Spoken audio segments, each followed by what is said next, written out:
Welcome back to my channel, Mom, Wife, and Everyday Life. Today we're going to talk about navigating church with a newborn, older baby, and even toddler phase. And we're going to talk about how we can ideally make church a pleasant experience for everyone. So let's go ahead and dive into some tips and strategies.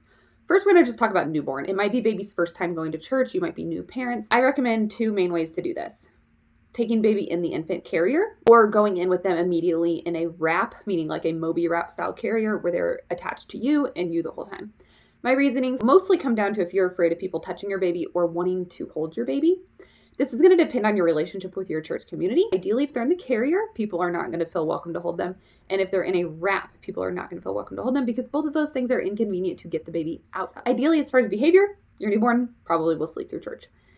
They may fuss, they may need a feeding, they may need a diaper change. You address the need, and it's up to you if you're comfortable nursing in church. You may go to a cry room or maybe step out or even a nursing room if that's available. So basically, be flexible and roll with it. But the main concern I would say parents are going to have is the germs and passing around to babies. So talk about it with your partner and discuss what you're comfortable with in advance.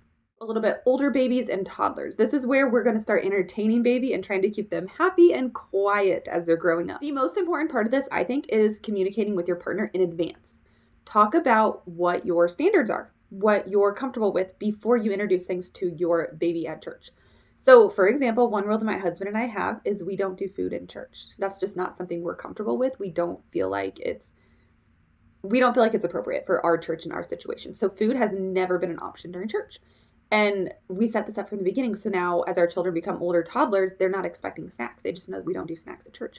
So it's what you start with. Oftentimes it's going to be what you end with. And it's going to continue. Routines get set before you even realize it, and expectations.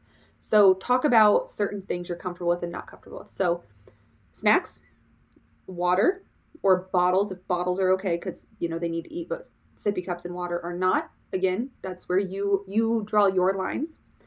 Toys. How many toys are we going to offer? Are we literally bringing one thing? I've seen families at church where they bring a pen and paper or pencil and paper, and that is it. They don't have this bag where they keep grabbing out more and more toys. They are like one thing, that's it, and that's their standard, and that's what the kid is used to. Are you going to take your child out if they become disruptive? At what level are you like, okay, we're being disruptive, we need to go outside? Then when you go outside, what are you doing with them? When they're little, are you letting them crawl around? When they're older, are you letting them walk and run around? Some people would say, yes, they need to stretch their legs. That's the whole reason I took them out. Other people would say that's rewarding them for leaving church. So now every time you go to church, they're going to fuss because they want to go run around out in the sidewalk or parking lot area or something like that with you. So it's up to you on your philosophy and how you view it and how you see it. So these are things to discuss. Another thing to discuss is, where do you want to sit? I never put that much thought into it, but as our children have grown, we've actually changed our philosophies on this somewhat. So just even front or back. This is a tough one because I actually have a different opinion than my husband in a way. I almost would prefer to be in the front. That way our children can't see as many people. Like, we're just paying attention to what's going on up front, and we're seeing the actual mass and the order and the steps and what's happening. They're almost focused on that. He would rather sit in the back so we're not distracting others. Because I will say, when you sit with a baby, oftentimes the people behind you are waving to them and smiling at them, which I think is okay and sweet. But he sees that as we're distracting those people from their worship. You're going to be leaving church. Would you prefer to be closer to the back? But also, are you setting yourself up to say, well, we're going to leave a bunch, let's sit in the back?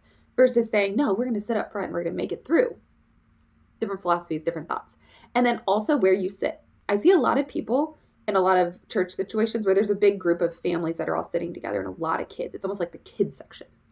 We don't like to be in the kids section. One of our reasonings for this, we don't do food in church. It's really hard for our kids when the kids near them are eating food and we are not. So we actually would prefer not to be by other families because they have different rules and expectations, which is their business and totally fine. But if their rules and expectations don't align with ours, it makes it more challenging for our children.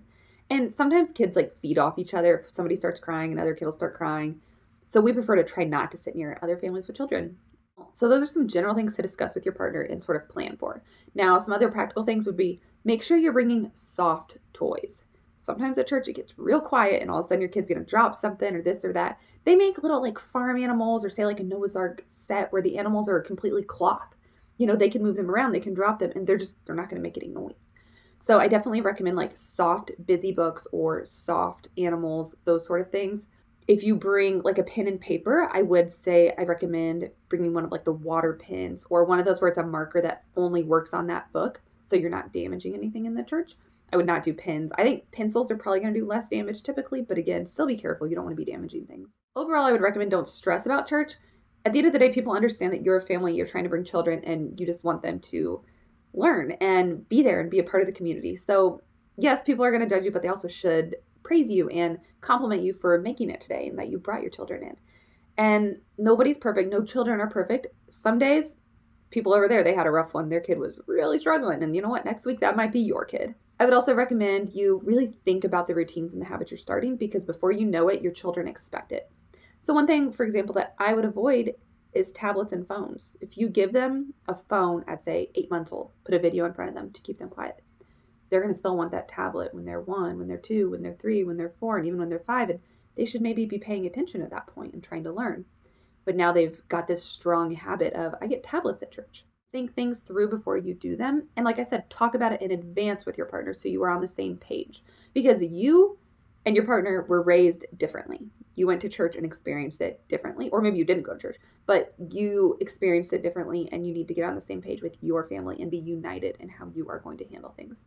So those are my tips and thoughts on how to navigate and get the best church experience possible with your newborn through toddler age. Good luck to you. Don't stress, and it'll be just fine. If you like content like this or found this helpful, please hit the subscribe button, and hopefully I'll see you here for the next one. Thanks. Bye.